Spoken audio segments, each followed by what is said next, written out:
Good morning, here we are on our job in Lake Zurich. As you can see, the demolition is all complete and we're working on the ceiling in the old dining room above our old kitchen and in the family room over here. As you can see, the ceiling joists are all gone.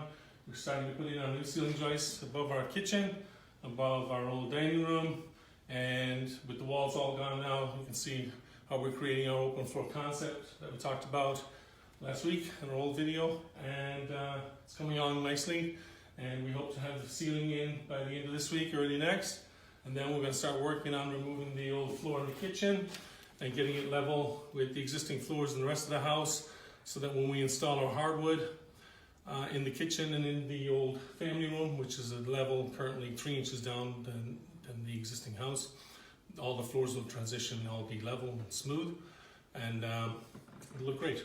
So thanks for watching our video, and check back with us again next week. Take care. Bye.